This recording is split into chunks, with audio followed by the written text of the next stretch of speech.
రోమాపత్రిక 9వ అధ్యాయము 19వ వచనం చూద్దాము. రోమా 9:19 వచనము. అట్లయితే ఆయన చిత్తమును ఎదిరించిన వాడెవడు? ఆయన ఇకను నేరం మోపనేలా అని నీవు నాతో చెప్పుదువు. అవును గాని ఓ మనుష్యుడా, దేవునికి ఎదురు చెప్పుటకు నీవెవడువు? నన్నెందుకు ఇలాగు చేసితివని రూపింపబడినది రూపించిన వానితో చెప్పున.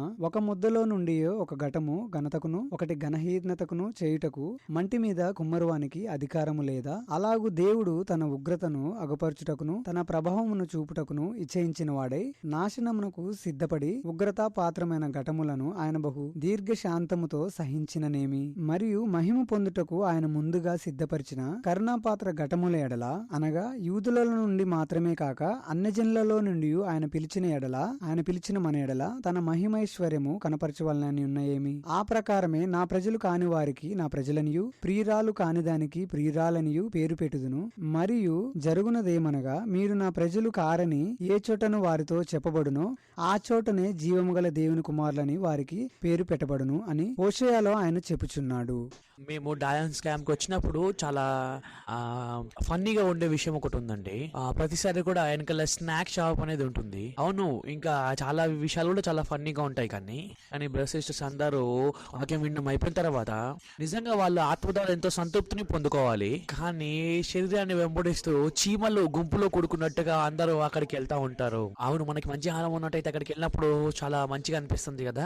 అదే విధంగా సాహసం చేస్తా ఉన్నప్పుడు కూడా, మనము స్నాక్స్ తిన్నప్పుడు కూడా మంచిగా అనిపిస్తుంది కదా. మీరు గద్దింపును పొందుకున్నప్పటికీ కానీ ఒకవేళ మనం కిమ్చి స్టూవ్ తిన్నాక వెళ్దాం పదండి అన్నట్టయితే అందరు సంతోషపడతారు కదా. చూసినట్లయితే మనుషులకి 5 సెన్సెస్ అనేవి ఉన్నాయండి. అందులో ఈ 5 సెన్సెస్ లో నోటి స్పర్శ అనేది ఎంత శాతం ఉందో తెలుసా అండి మీకు? ఉదాహరణకి అన్నిటినీ 100% లో మనము పోల్చి చూసినట్టయితే నోటి స్పర్శ అనేది కేవలం 1% మాత్రమే అండి. ఆ 1% మిమ్మల్ని ఎంతో సంతోషపరుస్తుంది. మిగతా 99% మీకు ఎన్నో కష్టాలని ఎదుర్కొన్నప్పటికీ కానీ 1% ఒకళ్ళు మీరు రుచికరమైన తిన్నట్టయితే మీకు చాలా సంతోషంగా అనిపిస్తుంది. నేను కూడా ఎప్పుడైతే అమెరికా నుండి నేను ఫ్లైట్ కి వస్తానో నేను ఇది కూడా తినాలనుకుంటున్నాను, అది కూడా తినాలనుకుంటున్నాను, ఇలా ఆలోచిస్తూ ఉంటాను. అలా అని చెప్పి ప్రతిసారి తినగలుగుతానని కూడా కాదు. కానీ ఆ 1% మనుషుల్ని సంతోషపరుస్తుంది, లేదంటే బాధపరుస్తుంది. చూసినట్టయితే నోటి స్పర్శ తర్వాత మనము ముట్టుకునే స్పర్శ ఉంటుంది కదండి, అది 2% ఉందండి. మన కంటి స్పర్శ అనేది 3% ఉంది. మన వినే స్పర్శ అనేది 11%. మనం చూసే స్పర్శ అనేది 83% అండి. సాధారణంగా మనం ఏదైతే చూస్తామో చూసి మనం అన్నిటి నిర్ణయం తీసుకుంటున్నాం కదండి. మీరు ఒకవేళ మైండ్ ఎడ్యుకేషన్ ట్రైనింగ్ పొందుకొని అదే విధంగా మైండ్ ఎడ్యుకేషన్ కనుక చేసినట్టయితే మీకు ఈ విషయం అనేది మీకు ఖచ్చితంగా తెలుసు. మనం ఏదైతే చూస్తున్నామో అది సరైనది కాదు అని అంటాం మన మైండ్ ఎడ్యుకేషన్ లో. ఉదాహరణకి మన మైండ్ ఎడ్యుకేషన్ లో 2 సర్కిల్స్ ఒకవేళ మనము ఇట్లా గీసినట్టయితే, ఒకవేళ మనం అడిగినట్టయితే ఏ పెద్దగా ఉందా, బి పెద్దగా ఉందా, లేదంటే ఏది పెద్దగా ఉంది అడిగినట్టయితే కొంతమంది అంటారు నాకు చూసినట్టయితే ఏ పెద్దగా ఉంది. కానీ రెండింటిని గనక పోల్చి చూసినట్టయితే 2 కూడా ఒకే విధంగా ఉంటాయి. ఎవరైతే బ్రెయిన్ సైంటిస్ట్ ఉంటారో వాళ్ళు ఏమంటారంటే, సైంటిస్ట్ ఏమంటారంటే, మనం ఏదైతే చూస్తున్నామో దాన్ని బట్టి మనం నమ్మము, మనం ఏదైతే అనుకుంటున్నామో దాన్ని బట్టి మనం నమ్ముతామని అంటారు న్యూరాలజిస్టులు. ఒకవేళ మన నరాలు గనక ఏ అనేది పెద్దగా ఉంది అని చెప్పినట్టయితే మనకు అదే విధంగా చూస్తాం. దాన్ని చూసినట్టయితే ఈ మనము చూసేది, అవును, మనిషి యొక్క స్పర్శలో 83% చూసే స్పర్శ అనేది పెద్దగా ఉన్నప్పటికీ కానీ చివరికి మనం చూసినట్టయితే ఆ ఒక 83% అనేది మన హృదయం నుండి కనిపిస్తుంది. దాని అర్థం ఏంటి అంటే, మనం ఏదైతే చూస్తున్నాం అనేది స్పర్శిస్తున్నాం, తీర్పు తీస్తున్నాం అంత కూడా మనిషి యొక్క హృదయం ద్వారా అన్నీ వస్తున్నాయి. మనం ఎంతైతే చూస్తామో అంతగా మనము తీర్పు తీరుస్తామండి. మనము కొరియాలో కనుక చూసినట్టయితే ఆటోమేటిక్ కార్స్ ఉంటాయి కదండి. ఈ ఆటోమేటిక్ డ్రైవింగ్ కార్స్ అనేవి ఎలా డిస్టెన్స్ ని సరిగ్గా మెయింటైన్ చేయగలుగుతాయంటే, ఎందుకంటే అది చూసేది దాని కెమెరాస్ అనేవి చాలా ఎక్కువ ఉంటాయండి చూడడానికి. అందుకే అవి సరిగ్గా తీర్పును తీర్చగలుగుతాయి.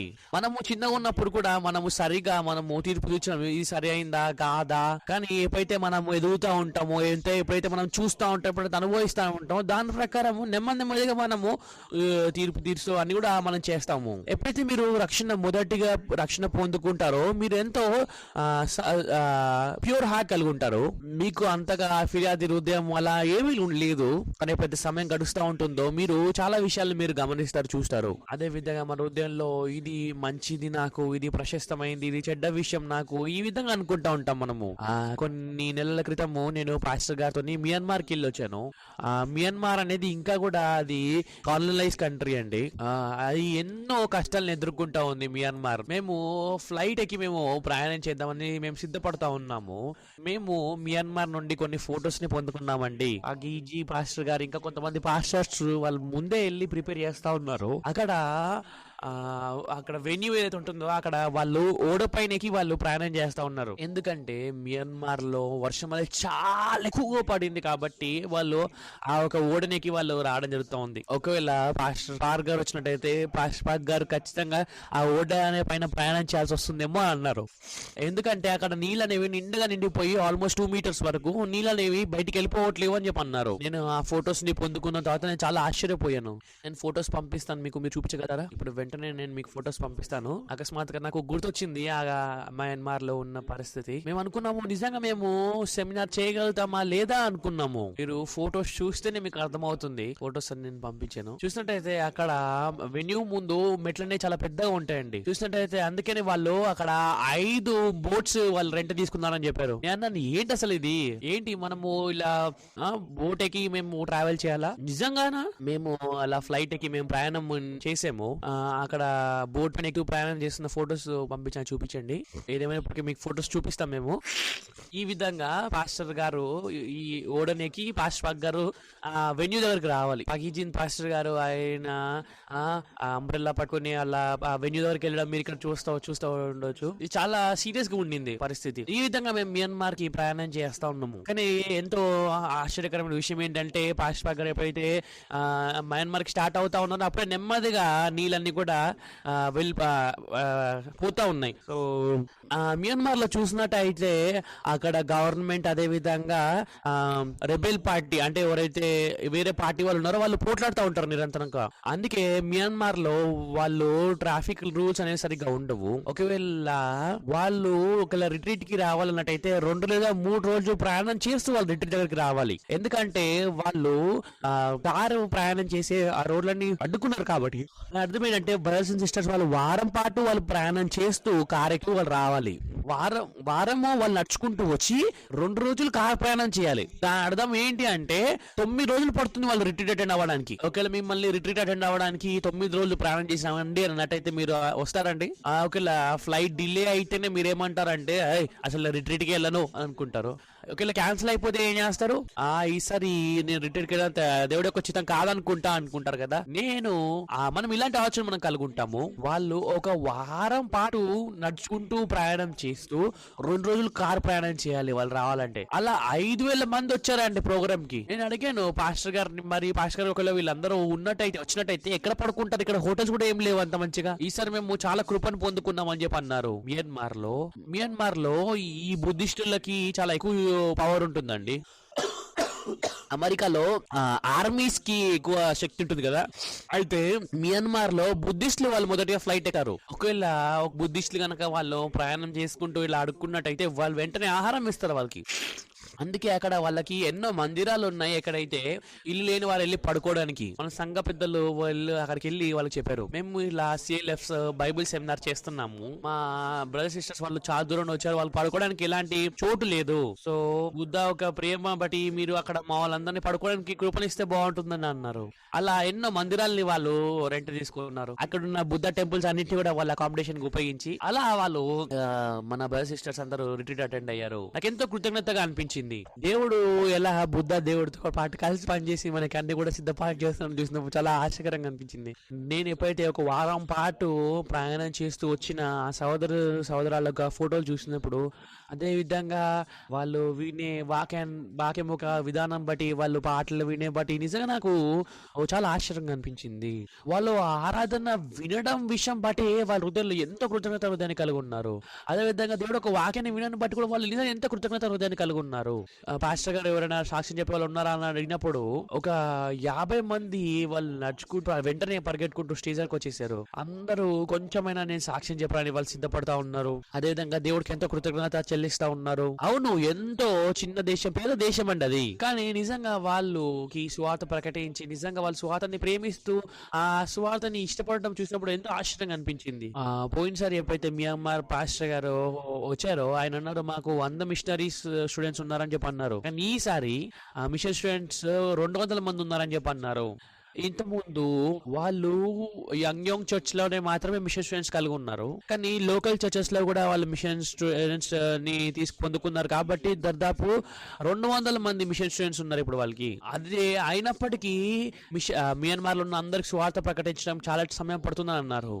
చూసినట్టయితే ఒక ప్రాంతంలో వాళ్ళు పాస్టర్ గారు వాక్యం వినడానికి రావాలనుకున్నారు, కానీ వాళ్ళు రాలేపారు. కాబట్టి వాళ్ళకి సపరేట్ రిట్రీట్ ఒకటి చేశారని చెప్పి విన్నాను. మనమందరం రక్షణ పొందుకొని నిజంగా మనం ఎంతో కృతజ్ఞత హృదయాన్ని మనం కలిగి ఉన్నాము. కానీ మన హృదయంలో ఆ కృతజ్ఞత హృదయాన్ని తీసుకెళ్లిపోయే విషయాలు కొన్ని ఉన్నాయి. ఈ రోజు మనము రోమీయుల పత్రిక 9వ అధ్యాయము 19వ వచనం నుండి 26వ వచనం వరకు చదువుకుందాము. 19వ వచనం 20వ వచనం చూసినట్టయితే వాక్యం ఈ విధంగా సెలవిస్తుంది, అట్లయితే ఆయన చిత్తమును ఎదిరించిన వాడేవాడు ఆయన ఇకను నేరం మోపనేలా అని నీవు నాతో చెప్పుదువు. అవును గాని ఓ మనుషుడా, దేవునికి ఎదురు చెప్పుటకు నీవెవడవు? నన్నెందుకిలాగు చేసితోని రూపింపబడినది రూపించిన వానితో చెప్పునా? మీరు చూసినట్టయితే రిప్లై అని ఇక్కడ జవాబు చెప్పడం 20వ వచనంలో చూసినట్టయితే, అవును గాని ఓ మనుషుడా, దేవునికి ఎదురు చెప్పుటకు నీవెవడవు? నన్నెందుకిలాగు చేసితోని రూపింపబడినది రూపించిన వానితో చెప్పునా? ఇక్కడ చూసినట్టయితే అవును గాని అని అంటుంది. దీని అర్థం ఏంటంటే ఆయన ఆపి ప్రశ్న అడుగుతున్నారు. దీని అర్థము ఎప్పుడు ఈ రిప్లై లేదంటే అవును గాని అనే పదాన్ని ఎక్కడ యూజ్ చేస్తారంటే కొరియాలో ఎక్కువ మన కోర్టులో ఉన్నప్పుడు ఈ పదాన్ని ఎక్కువ ఉపయోగిస్తూ ఉంటారు. చూసినట్టయితే కోర్టులో గుచ్చి అడగడానికి కోసము వాళ్ళు అవును గాని అని చెప్పి ఈ విధంగా వాళ్ళు ఈ పదాన్ని ఉపయోగిస్తారు. ఎప్పుడైతే నేను ఆలోచిస్తా ఉన్నానో, ఎప్పుడైతే నేను చూస్తా ఉన్నానో, నువ్వు ఎందుకు ఈ విధంగా మాట్లాడుతున్నావు, దాని అర్థం ఏంటంటే ఎందుకు నువ్వు ఇలా మాట్లాడుతున్నావు అని ప్రశ్న అడగడం కూడా కదండి. అసలు ఈ విధంగా చేయాలి కానీ నువ్వు ఎందుకు ఈ విధంగా చేస్తున్నావు? నేను కూడా నా హృదయంలో ఏదైనా కష్టం కానీ లేదంటే ఏదైనా అన్ఫేర్ విషయం నా జీవితంలో ఉన్నట్టయితే నేను కూడా దేవుడి ముందుకెళ్ళి దేవుడి ముందు నేను ప్రశ్నించేవాడిని. ప్రభు, ఎందుకు నాకు ఇలాంటి కష్టాన్ని మీరు నాకు ఇస్తున్నారు ప్రభువా?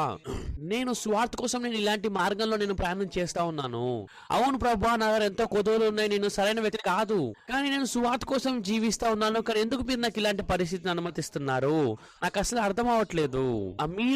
మీలో కూడా మీరు ఇలాంటి హృదయాన్ని కలిగి ఉన్న వారు ఉన్నారండి? ఎప్పుడైతే రోమీయుల పత్రిక 9వ అధ్యాయం చదువుతున్నప్పుడు ఇక్కడ వాక్యం ఏం సెలవిస్తుందంటే 20వ వచనం మనం చదువుకుందాము. అవును గాని ఓ మనుషుడా, దేవునికి ఎదురు చెప్పుటకు నువ్వెవడవు? నన్నెందుకిలాగు చేసితోని రూపించిన వానితో చెప్పునా? 21వ వచనంలో చదువుకుందాము. ఒకే ముద్దలో నుండియే ఒక ఘటం ఘనతకును ఒకటి ఘనహీనతకును చేయుటకు మంటి మీద కుమ్మరివానికి అధికారం లేదా? కొన్ని పాత్రలు ప్రశస్తమైనవి, కొన్ని ప్రశస్తమైనవి కావు. కొన్ని ప్రశస్తమైనవి, అదేవిధంగా చాలా ఖరీదైన పాత్రలు. అదేవిధంగా కొన్ని పాత్రలు చాలా ఖరీదైనవి కావు అసలు. ఎప్పుడైతే ఆ కుమ్మరి ఒక పాత్రలు తయారు చేస్తున్నా, ఇలాంటి పాత్రలను తయారు చేయాలనుకుంటున్నాను. మీరు ఎలాంటి పాత్రలు అండి? కొరియాలో అన్నిటికంటే ఎంతో మురికి పాత్ర ఒకటి ఉందండి. చూసినట్టయితే ఇండోర్ పోర్టబుల్ టాయిలెట్ అని ఉంటుంది. అదండి కొరియాలో అదొక పాత్ర అన్నమాట. మీరు ఎలాంటి పాత్రగా ఉండాలనుకుంటున్నారా? చాలా కాలం క్రితం కొరియాలో అండి అది చాలా ప్రాముఖ్యమైన పాత్ర అండి. సో చాలా ప్రాముఖ్యమైన పాత్ర కూడా ఉంది. అదే విధంగా రాజు ఉపయోగించే పాత్ర, అదే విధంగా మంచిగా కనిపించే పాత్రలు కూడా ఉన్నాయి. అది ఎవరు నిర్ణయిస్తారంటే ఎవరైతే ఆ కుమ్మరి దాన్ని తయారు చేస్తాడో దానిపైన ఆధారపడుతుంది. దేవుడు మన కుమ్మరి అండి. దేవుడు మన హృదయానికి యజమానే ఉన్నారు. అవును, దేవుడు మన కష్టాలను అనుమతించవచ్చు. అవును, దేవుడు మనని పరిస్థితుల్లో సమస్యల్లో ఆయన మనం ఉంచొచ్చు. కానీ మనకు కూడా తెలియకుండా మనము కొన్నిసార్లు మన దేవుడికి ప్రశ్నిస్తున్నాము. చాలా తేలికగా ఎలాంటి సమస్య లేదనుకుంటా మనం దేవుడిని ప్రశ్నిస్తా ఉన్నాము. అలా చేస్తూ మన హృదయం అనేది దేవుడు ఒక హృదయంతో నెమ్మదిగా దూరం అయిపోతా ఉంది. నేను ఆరంభంలో మీకు చెప్పాను కానీ మనం చూసి దాని గురించి మాట్లాడాను కదండి. ఈసారి పాస్టర్లందరూ కూడా CLF కొరియా గురించి వాళ్ళు సాక్ష్యం చెప్తా ఉన్నారు. నాకు చాలా సంతోషంగా అనిపించింది. ఈసారి పాస్టర్ వాళ్ళందరూ కూడా CLF ద్వారా ఏ విధంగా చాలా మంది రక్షణ పొందుకున్నారని చెప్పారు. నిజంగా ఎప్పుడైతే విన్నప్పుడు నాకు చాలా సంతోషం అనిపించిన హృదయంలో. పాస్టర్ పాక్యం జూ గారు ఆయన 2000 మంది పాస్టర్స్ ముందుకెళ్లి సువార్త ప్రకటించారనే విషయం గురించి పంచుకున్నారు. నిజంగా నేను చూస్తూ ఉన్నాను ఎలా దేవుని యొక్క స్వార్థ పనులని ఎన్నో అధికముగా ఇక్కడ జరుగుతూ ఉన్నాయని. మీ అందరూ కూడా ఈ సాక్ష్యం తెలుసుండొచ్చు. అయితే మొదటిగా మనము ఈ యొక్క CLF ని మనం ఆరంభించాలనుకున్నప్పుడు పాస్టర్ పార్క్ గారు కూర్చొని ఇలా మాట్లాడుకుంటా ఉన్నప్పుడు ఆయన అకస్మాత్తుగా అన్నారు, అమెరికాలో మనము CLF మీటింగ్ చేస్తే బాగుంటుంది, పాస్టర్స్ మీటింగ్ అని. అన్ని దేశాల్లో ఉన్న పాస్టర్స్ వాళ్ళు ఒకవేళ వాళ్ళు పాస్టర్స్ మీటింగ్ అటెండ్ అవ్వాలని వాళ్ళు వచ్చినట్టయితే మనం వాళ్ళకి స్వార్థ ప్రకటించవచ్చు. అది బాగుంటుందో బాగుండదండి? అవును, ఎంతో బాగుంటుంది. అదే విధంగా చాలా మంది పాస్టర్స్ సౌత్ అమెరికా నుండి వాళ్ళు వీసా పొందుకోలేకపోయినందువల్ల వాళ్ళు USA కి రాలేకపోయారు. అదే విధంగా ఆఫ్రికాలో ఉండే పాస్టర్స్ కూడా వాళ్ళు వీసా పొందుకోలేనందువల్ల వాళ్ళు అమెరికాకి రాలేకపోయారు. అందరూ వాళ్ళు మనం యూఎస్ఏకి వెళ్దాము అని అంటా ఉన్నారు. ఒకవేళ మీరు కనుక వీసాని పొందుకోపోయినట్టయితే మీరు అక్కడికి వెళ్ళలేరు. నేను కూడా ఆలోచిస్తా ఉన్నాను, నిజంగా మరి ఇది సాధ్యమేనా? మేము ఆ విధంగా వేరే విధంగా ఆలోచిస్తా ఉన్నాము. పాస్టర్ పార్క్ గారు యోంగ్జూకి ఫోన్ చేయ అన్నారు. పాస్టర్ గారు ఏమన్నారంటే, నేను చెప్పానని చెప్పు, నేను పాస్టర్స్ మీటింగ్ కలుగుంటామని చెప్తున్నానని చెప్పు నువ్వు అని అన్నారు. నేను అనుకున్నాను, ఏంటి పాస్టర్ గారు మీరు నాకు ఈ పనిని అప్పచెప్తున్నారు? వీసా అమెరికాకి వెళ్ళే వీసా పొందుకోవడం అనేది చాలా కష్టమైంది. తర్వాత ఏదేమైనప్పటికీ ఫోన్ చేశాను. పాస్టర్ పాక్యోంగ్జూ గారు ఫోన్ పొందుకొని నాకేం చెప్పుంటారు, నీకు కూడా తెలుసు కదా ఇప్పుడు సౌత్ అమెరికా నుండి కూడా వీసా వాళ్ళు పొందుకోలేకపోతున్నారు, ఎలా మనము CLF US చేయగలుగుతాము? నువ్వు పాస్టర్ కి మంచిగా చెప్పు, నేను ఎలా చెప్పగలుగుతాను అది పాస్టర్ గారికి. అలా సమయం గడిచిపోయింది. కొన్ని నెలల తర్వాత మళ్ళీ పాస్టర్ గారు మళ్ళీ చెప్పారు. మళ్ళీ కొన్ని నెలల తర్వాత మళ్ళీ పాస్టర్ గారు మరి అదే విధంగా చెప్పారు. అలా అమెరికాలో CLF అనేది ఆరంభించబడడం జరిగింది. ఎప్పుడైతే మనము CLF ఆరంభించాము నిజంగా ఎంతో బాగా జరిగింది కదండి. అవును, కష్టాల సమస్యలు ఉన్నప్పుడు సమస్యలు ఉన్నాయి, కానీ సమస్య అంతా గడిచిపోయిన తర్వాత నిజంగా మనకు చాలా సంతోషం అనిపించింది ఎలా దేవుడు పనిచేస్తున్నాడు చూసి. అవును, కరోనా పాండమిక్ ఉన్నప్పుడు మనం CLF మీటింగ్ చేయలేకపోయాము. మనము CLF పాస్టర్స్ చెప్తా ఉన్నాము CLF క్యాన్సిల్ అయింది అని చెప్పి. పాస్టర్ గారు అన్నారు, మీరు ఎందుకు అలా అంటున్నారు? మీరు క్యాన్సిల్ అయిందని చెప్పకండి, ప్రోగ్రామ్ పోస్ట్పోన్ అయిందని చెప్పండి. అలా దేవుడు మనకి నూతనమైన మార్గాల్ని చూపించారు. అలా మనము ఆన్లైన్ ద్వారా అనేక మంది పాస్టర్లని మనం కలుసుకోవడం జరిగింది. అలా మనము అనేక మంది పాస్టర్స్ కి మనము సువార్తను ప్రకటించగలిగాము. ఎప్పుడైతే మా హృదయంలో విశ్వాసం అనేది లేనప్పుడు అమెరికాలో మేము CLF చేయడం అనేది నిజంగా అసాధ్యంగా అనిపించింది. చూసినట్టయితే మాకు అది సరిగా అనిపించింది ఆ CLF చేయలేకపోవడం అనేది. కానీ ఎలా అయితే దేవుడు పనిచేస్తాం మేము కొంచెం చూసినట్టయితే అమెరికాలో ఉన్న CLF అటెండ్ అవ్వడం అనేది కొరియా పాస్టర్స్ అందరూ కూడా నిజంగా ఎంతో సంతోషమైన విషయము. మేము ఎంతో ఆశ్చర్యంగా ఉంటాము ఎలా దేవుడు అమెరికాలో పనిచేశాడు CLF ద్వారా అని. చూసినట్టయితే అనేక మంది పాస్టర్స్ ని కలిసి ఈ విధంగా స్వార్థ ప్రకటించడం అనేది నిజంగా కొరియా పాస్టర్స్ మాకు ఎంతో సంతోషమైన విషయం అండి. ఎందుకంటే ఒకేలాంటి CLF అయినా చాలా సార్లు మనమే చూస్తున్నామో దాన్ని బట్టి మనం జీవిస్తూ ఉంటాము. కానీ ఎప్పుడైతే మనం విశ్వాసం ద్వారా ముందడికి వెళ్తామో చూసినట్టయితే అవి ఏదో కష్టంగా ఇవి అసాధ్యంగా కనిపించవచ్చు. కానీ ఎప్పుడైతే మనము మన కళ్ళతో కాకుండా దేవుడు చూపిస్తున్న ఎప్పుడైతే మనం చూస్తామో మనము దేవుని పట్ల ఎంతో కృతజ్ఞత హృదయాన్ని కలిగి ఉంటాము. మనం నిజంగా ఎంతో సంతోషంగా ఉంటాము. మనలో చాలా మంది మనము మన కంటికి అయితే కనిపిస్తుందో దాన్ని స్పర్శిస్తూ మనం జీవిస్తా ఉన్నాము. చూసినట్టయితే మనందరికీ ఖచ్చితంగా తెలుసు, కనిపించే విషయాల కంటే కనిపించని విషయాలు ఎన్నో ఉన్నాయి. అదే విధంగా ఎన్నో ప్రాముఖ్యమైన విషయాలు మనకు తెలుసు. మనం అందరం కూడా మనుషులందరూ కూడా హృదయంలో అనారోగ్యము లేదంటే గుండెలో అనారోగ్యం వీటన్నిటి పట్ల వాళ్ళు ఎంతో ప్రాముఖ్యతను ఇస్తారు కదండి. ఎప్పుడైతే మనం ఆత్మీయ జీవితాన్ని మనం జీవిస్తాము, మనం ఏదైతే చూస్తున్నామో అయితే స్పర్శిస్తున్నామో దాన్ని చూసి మనం ఆత్మీయ జీవితాన్ని జీవిస్తున్నామా లేదంటే దేవుడు ఒక వాగ్దానాన్ని పొందుకుని ఆ దేవుడు ఒక వాగ్దానం ద్వారా ప్రతిరోజు మన జీవితాన్ని మనం గడుపుతున్నామని చాలా ప్రాముఖ్యమైనది. నేను ఇక్కడ రిప్లై అనే పదాన్ని నేను ఉపయోగించాను. ఇది హంచాలో అంటే కొరియా పాత భాషలో దీన్ని ఏమంటారంటే దీని ఒక విధంగా అడుగుతున్నట్టుగా ఉంది ఒక వైపు నుంచి చూసినట్టయితే. అదే విధంగా దీని ఇంకొక అర్థం చూసినట్టయితే గుచ్చి అడుగుతున్నట్టు అని అర్థం అండి. ఇంకొక విధంగా చూసినట్టయితే గద్దిస్తున్నట్టు. దాని అర్థం ఏంటంటే మనము దేవుణ్ణి మనం ప్రశ్నిస్తున్నాం అంటే దాని అర్థం ఏంటంటే ప్రభువా ఎందుకు ఇది ఇలా ఉంది, ఎందుకు ఇది అలా ఉంది అని మనం దేవుని అడుగుతున్నాం అంటే దాని అర్థం ఏంటంటే మనము దేవుడితో ఆర్గ్యూ చేస్తున్నట్టు లేదంటే ఆయనతో పోట్లాడుతున్నట్టుగా సమానం అండి. దేవుణ్ణి మనం గద్దిస్తున్నట్టు, ప్రభువా మీరు ఈ విధంగా కాదా నా కోసం చేయాల్సింది, ఒకవేళ నిజంగా మీరు నాతో ఒకటే ఉన్నట్టయితే నా జీవితం అంతా కూడా మంచిగా ఉండాలి కదా ప్రభువా. ప్రభువా నిజంగా మీరు నన్ను ఆశ్రదిస్తాను అన్నారు, కానీ మరి ఎందుకు నేను ధనవంతుడుగా లేను? నేను ఆలోచిస్తా ఉన్నప్పుడు నిజంగా చాలా సార్లు మనము దేవుడిని ఈ విధంగా మనము గద్దిస్తా ఉన్నామండి. మీరు ఏ విధంగా ఉన్నారండి? మీరందరూ కూడా నిరంతరం కూడా దేవుని పట్ల ఎంతో కృతజ్ఞత హృదయాన్ని కలుగుంటూ మీ సంతోషమైన జీవితాన్ని మీరు జీవిస్తున్నారా? మీరందరూ కూడా ఎంతో విధేయత హృదయంతో దేవుణ్ణి సేవించే హృదయంతో సేవిస్తా ఉన్నారా? లేదా మీరందరూ కూడా దేవుడితో పోట్లాడుతూ అదే విధంగా దేవుడిని గద్దిస్తూ ఈ విధంగా జీవిస్తున్నారా?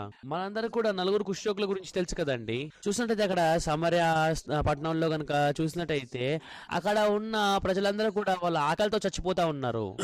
అక్కడ రాజ్యంలో ఎంతో మంది ఉన్నప్పటికీ కానీ దేవుడు కేవలము ఆ నలుగురు కుష్ఠరోగులు మాత్రమే దేవుడు ఉపయోగిస్తా ఉన్నారు.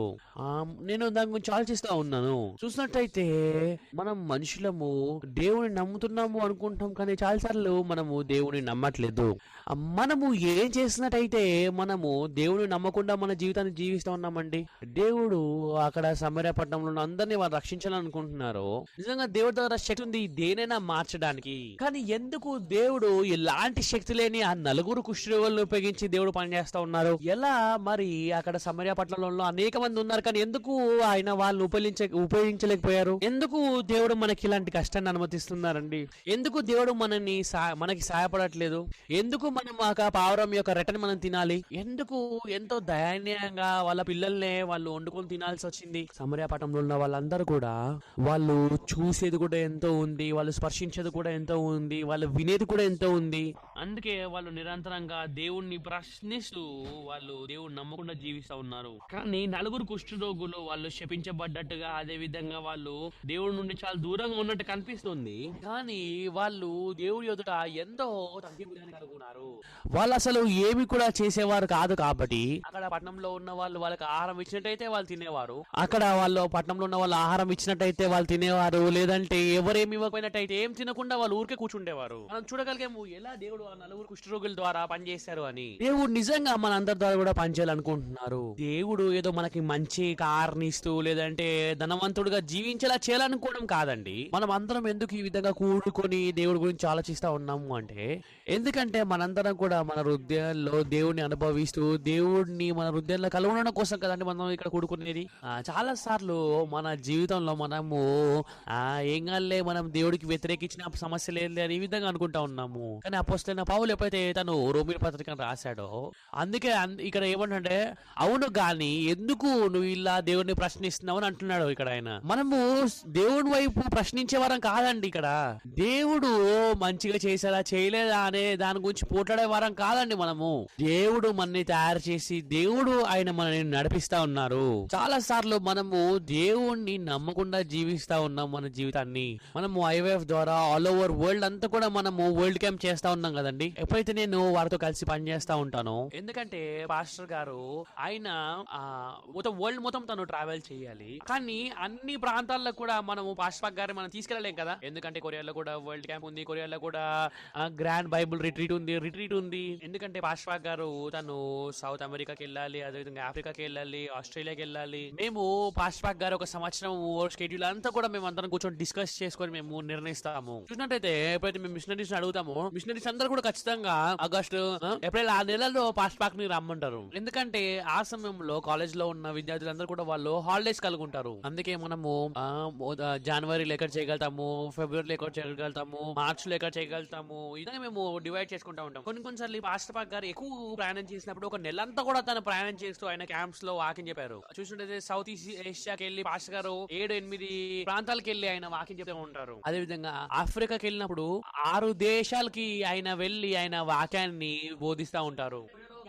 జూలైలో మనం కొరియాలో క్యాంప్ చేస్తా ఉంటాం. అది అయిపోయిన వెంటనే తను ఆఫ్రికాకి వెళ్ళి ఆఫ్రికాలో ఆయన రిట్రీట్ చేస్తారు, మళ్ళీ కొరియాకి వచ్చి మళ్ళీ కొరియాలో రిట్రీట్ చేస్తారు, మళ్ళీ అమెరికాకి వచ్చి అమెరికాలో ఆయన 2 వారాలు ఉంటారు. అలా అయినట్టయితే ఆగస్ట్ నెల అంతా అయిపోతుంది. మనం అలా కొంతకాలం పాటు మనము ఈ విధంగా చేస్తా ఉంటాము. ఎప్పుడైతే మిషనరీస్ తో మాట్లాడుతూ ఉంటాను, వాళ్ళంటారు ఆ డేట్స్ పాస్టర్ గారు సరిగ్గా లేవు పాస్టర్ గారు, ఎందుకంటే ఈ డేట్స్ లో స్టూడెంట్స్ వాళ్ళు క్యాంప్ అటెండ్ అవ్వలేరు. ఒక వారం మీరు ముందుగా మేము క్యాంప్ చేసేలా చేయలేరా అని అడుగుతారు. మేము డామిటరీస్ అదే విధంగా స్టూడెంట్స్ అందరినీ కూడా మేము వచ్చేలా చేస్తాము. మేము ఎలా ఒక్క వారం పాటు దాన్ని మేము ముందుకు వెనకాల చేయాలని ఆలోచిస్తా ఉన్నప్పుడు చూసినట్టయితే కొరియా అక్కడ స్టూడెంట్స్ అందరు కూడా వాళ్ళు కాలేజెస్ కి వెళ్ళాలి. ఒకవేళ అలా మనము డేట్ కనుక చేంజ్ చేసినట్టయితే అమెరికాలో ఉన్న రిట్రీట్ ప్రోగ్రామ్ అనేది కూడా ప్రాబ్లం అయిపోతుంది. ఒకవేళ మనము ఒక 1 వీక్ ముందు చేయకపోయినట్టయితే అక్కడ ఉన్న విద్యార్థులందరూ కూడా మళ్ళీ కాలేజ్ అటెండ్ అయ్యేవాళ్ళు. కాబట్టి వాళ్ళకి ఇంకా స్టూడెంట్స్ రారు ఒకవేళ వాళ్ళు క్యాంప్ ఆ టైంలో పెట్టుకున్నట్టయితే. మేము ఒకసారి థైలాండ్ కోసం మేము డేట్స్ చేంజ్ చేసాము. డేట్స్ చాలా సార్ చేంజ్ అయ్యాయండి.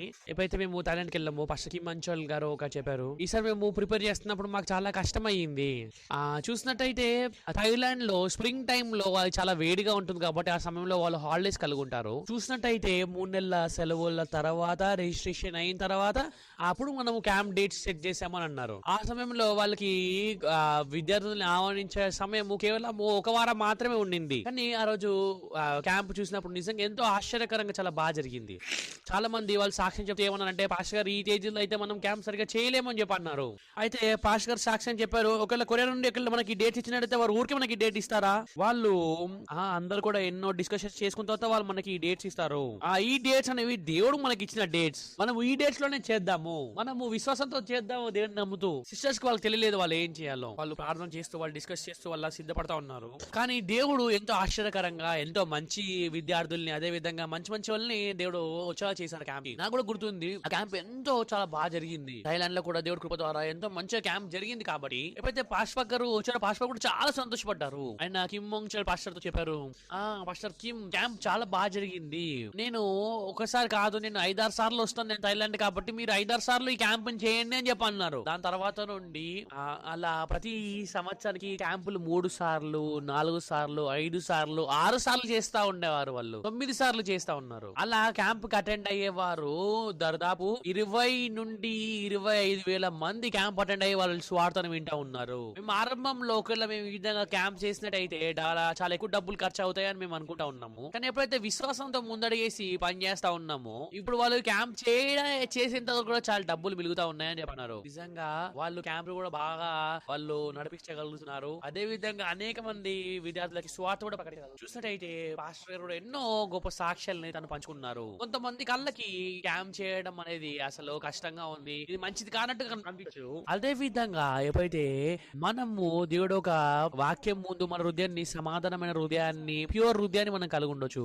చూసినట్టయితే ఎవరైతే దేవుడిని విశ్వసిస్తారో వాళ్ళకి క్యాంప్ అనేది ఇంకా కష్టమైన విషయం కాదండి. చూసినట్టయితే దేవుడు ముందు వాళ్ళు ఎంతో గొప్ప నిరీక్షణని సంతోషాన్ని వాళ్ళు కలిగి ఉండొచ్చు. మన ఆత్మీయ జీవితంలో ఎన్నో కష్టాలు ఉన్నాయి, ఎన్నో సమస్యలు ఉన్నాయి. కానీ మనము మన హృదయంలో దేవుడిని ప్రశ్నించే హృదయాల్ని అదే విధంగా ఉంచుకొని ఉంటాము. అవన్నీ కూడా మనని దేవుడి నుండి నెమ్మదిగా దూరంగా చేస్తా ఉన్నాయి. అందుకే నెమ్మదిగా మనము దేవుడు మన జీవితంలో పనిచేసే దాన్ని మనం అనుభవించకుండా జీవిస్తా ఉన్నాము. దేవుడు మనకి ప్రతిసారి కూడా మంచి విషయాలని దేవుడు మనకి ఇస్తా ఉన్నారు. ఆయన మన హృదయంలో ఎంతో అద్భుతంగా బలంగా పనిచేయాలనుకుంటున్నారు. దేవుడు ఇప్పుడు కూడా ఆ 4 కుష్ఠరోగుల లాంటి వ్యక్తుల కోసం ఆయన వెతుకుతా ఉన్నారు. దేవుడు ఆ 4 కుష్ఠరోగులకి వాళ్ళు ఎక్కడికి ప్రయాణం చేయాలో ఆ ప్రాంతానికి కూడా దేవుడు వాళ్ళకి ఇవ్వడం జరిగింది కదా. చూస్తుంటే వాళ్ళ హృదయంలో వాళ్ళ జీవితము అనేది వాళ్ళకి అంత పెద్దగా లేదండి. దేవుడు ఆ 4 కుష్ఠరోగుల ద్వారా ఆయన అనేక మందిని రక్షించే ఆ పని మనం చూడగలుగుతా ఉన్నాము. ఈ రోజు కూడా దేవుడు మన అందరి ద్వారా ఎంతో గొప్పగా పనిచేయగలుగుతారండి. కానీ మనము చాలాసార్లు మనం చూసేదాన్ని మనం నమ్ముతా ఉన్నాము.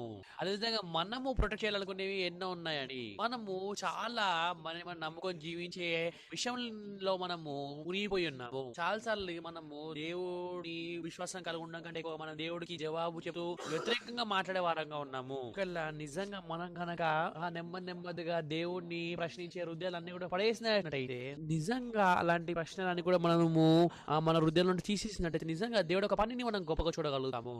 నిజంగా నేను నమ్ముతాను దేవుడు అలా మన దేవుడు నమ్మినట్టయితే ఎంతో గొప్పగా దేవుడు మన కోసం పని చేస్తారు. నేను ప్రార్థించి ముగిస్తానండి. మా ప్రియ పరలోక పరిశుద్ధ ప్రభువా తండ్రి నీకు ఎంతో కృతజ్ఞతలు చెల్లిస్తున్నాం ప్రభువా తండ్రి. పోయినసారి కొరియా ఫెస్ట్ ద్వారా అదే విధంగా టెబర్నాకిల్ మీటింగ్ ద్వారా మేము చాలా మందికి స్వార్థం ప్రకటించగలిగాము. మేము ఈ నూతన సంవత్సరాన్ని మీరు ఏ విధంగా నడిపిస్తారో మేము నిరీక్షణతో కలిగి ఉన్నాము. అదే విధంగా ప్రభువా తండ్రి దయచేసి మీరు మమ్మల్ని నడిపించండి. నిజంగా ఎంతో సమాధానమైన హృదయంతో మేము అందరం ముందడిగేసి వెళ్ళేలాగా మేము ఎంతో కృతజ్ఞతలు చెల్లిస్తున్నాం ప్రభువా తండ్రి. ఈ ప్రార్థన యేసుక్రీస్తు నామములో ఇచ్చినాం తండ్రి. ఆమేన్.